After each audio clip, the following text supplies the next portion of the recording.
So ఇన్ని projects చేసావు కదా, కొంతమంది ఏంటంటే మనకి స్టోరీ చెప్పినప్పుడు మీ క్యారెక్టర్ ఇంత ఉంటుంది అని చెప్తారు. But once it comes on the screen వచ్చేసరికి డ్యూరేషన్ తగ్గిపోవడం లేకపోతే క్యారెక్టర్స్ ఎగిరిపోవడం ఇలా ఉంటూ ఉంటాయి.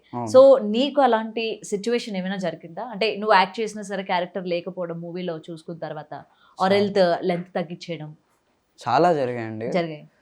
అప్పుడప్పుడు అసలు క్యారెక్టర్ అసలు నేనున్నానా అనుకునే అనిపిస్తుంది. ఇదే నా సినిమా లేకపోతే వేరే సినిమానా అని అనిపిస్తుంది. బికాస్ క్యారెక్టర్ అవసరం లేదనుకుంటే దిల్ cut or else those scenes, దాంట్లో ఆ సీన్లో వాళ్ళు ఎంత ఎక్కువ అయిపోతుందంటే వాళ్ళు కట్ చేస్తారు. వాళ్ళు అండర్స్టాండ్. బట్ చాలా జరిగాయి ఆ సినిమాలు. తండేల్లో జరిగింది, వేరే మూవీస్లో కూడా జరిగాయి. ఓకే. సో అప్పుడు హర్ట్ అవ్వవా? ఒక్కోసారి అంటే ఎంతో కష్టపడిన సీన్స్ కన్నా డిలీట్ అయిపోయిన సీన్స్ ఉంటే అరే ఇంకా ప్లస్ అయ్యేదేమో అనిపించిన సిచ్యువేషన్స్ కూడా ఉంటాయి. అవునండి, అలా అనిపించింది ఉంటుంది. బట్ వాళ్ళకి అది నాకన్నా ఎక్కువ వాళ్ళకి ఎక్కువగా తెలుసు కదా ఆ మూవీ గురించి కానీ దాని గురించి వాళ్ళకి ఎక్కువగా తెలుసు. సో కొంచెం ఫీల్ అవుతా. బట్ వాళ్ళు తీసేసారంటే ఏదో ఒక రీజన్ ఉంటుంది అనే ఒక థాట్ ఫీల్ అవుతాను. So I will move on. Okay. And comes to Sai Pallavi. So ఎలా అనిపిస్తూ ఉంటుంది బయట ఆమె క్రేజ్కి?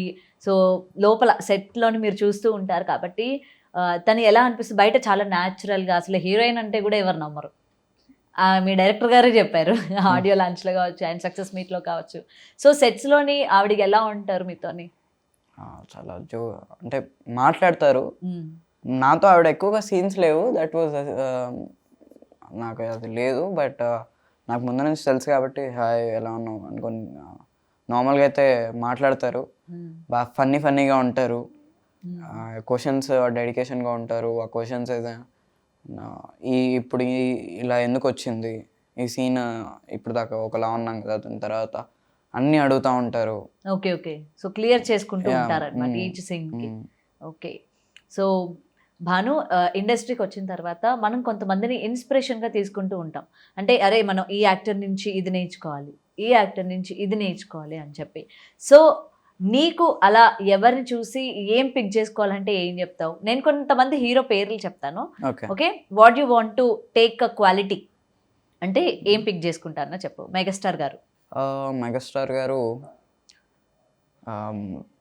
The power and the acting అప్పుడు భలే ఉండేవండి ఆయన యాక్టింగ్ కానీ dances, dedication towards the movie.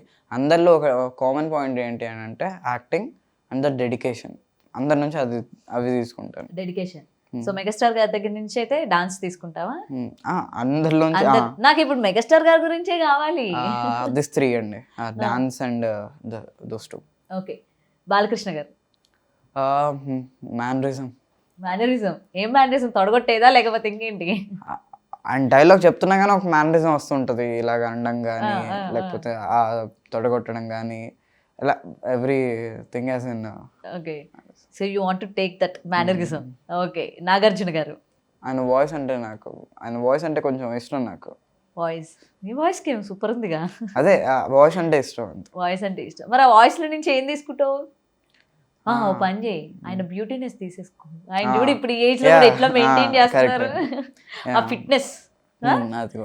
ఇదేదో బాగుంది. Okay. Vijay Deverakonda. Style. Okay. అంటే what kind of style means అదొక గుడ్నెస్ ఆఫ్ యాటిట్యూడ్ ఉంటుంది కదండి. Positive attitude. పాజిటివ్ స్టైల్లో కూడా పాజిటివ్ యాటిట్యూడ్ ఉంటుంది కదా, అది నాకు బాగా ఇష్టం. అండ్ ఆయన డ్రెస్ సెన్స్ ఇది బాగుంటుంది. Okay. So you want to take that. And Naga Chaitanya గారు కామ్గా ఉండి మూవీలో మనకి డైరెక్టర్ గారికి ఏం కావాలో అది 100% ఇచ్చేయడం. సో సైలెంట్గా ఉంటారు అయితే. వాళ్ళ సైలెంట్గా ఉండాలనుకుంటున్నావా? నేను అంతే ఉంటాను కాబట్టి నాకు అలాగే అందుకే ఎక్కడో కొంచెం కనెక్ట్ అయ్యావు అయితే. అవునా? ఓకే. అండ్ ఇంకెవరు ఉన్నారబ్బా హీరోలు? జూనియర్ ఎన్టీఆర్ గారి నుంచి డెడికేషన్ అండి. మూవీకి మనం చూస్తున్నాం కాబట్టి beyond RRR beyond and behind and కొన్ని రిలీజ్ చేశారు కదా, దాంట్లో చూసినట్టుగా ఆయన ఎంత కావాలో దానికి రెట్టింపు ఇస్తారు. సో అది నాకు బాగా ఇష్టం. అది బాగా నచ్చుద్ది కూడా. ఆయన వాయిస్ కూడా ఆ బేస్ వాయిస్తో అది ఏ టీజర్తో చెప్పినా ఏం చెప్పినా కానీ అలా డెప్త్లోకి వెళ్ళిపోతాం. అది ఓకే, నైస్. అల్లు అర్జున్ గారు. అల్లు అర్జున్ గారు డాన్స్ మెగాస్టార్ గారి దగ్గర అయిపోయింది ఆల్రెడీ. మళ్ళీ చెప్పకూడదా? అట్లా ఎట్లా చెప్తారు? డాన్స్ ఒకరి దగ్గరే నేర్చుకోవాలి మరి మనం. అల్లు అర్జున్ గారి దగ్గర సంథింగ్ న్యూ ఉండాలి కదా. సంథింగ్ న్యూ మీన్స్ లేదండి, ఏం లేదా? అంటే ఉన్నాయి అవి గుర్తురావు. స్ట్రైక్ అయింది, ఫస్ట్ స్ట్రైక్ అయింది డాన్స్. Okay, dance. సరే, చిరంజీవి గారు అప్పుడు డాన్సులు బాగుండేవి అన్నావు కదా, సరే అప్పుడువి తీసుకో, అల్లు అర్జున్ గారివి ఇప్పుడు తీసుకో, ఓకేనా? రెండు సమన్యాయం అయిపోయింది. అండ్ మహేష్ బాబు గారు, ఆయన దగ్గర నుంచి మీరు నాగచైతన్య గారికి, నాగార్జున గారికి వేరే చెప్దాం అనుకున్నా, ఈయనకి ఇది చెప్దాం అనుకున్నా. మీరు ఏదైతే చెప్పారో గ్లామర్, ఓకే.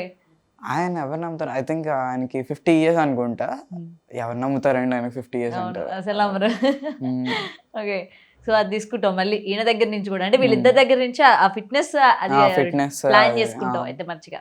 ఓకే, మెయిన్ కావాల్సింది హీరోకి అవే. And finally power star. ఇది కూడా స్టైల్ అండి. స్టైలా?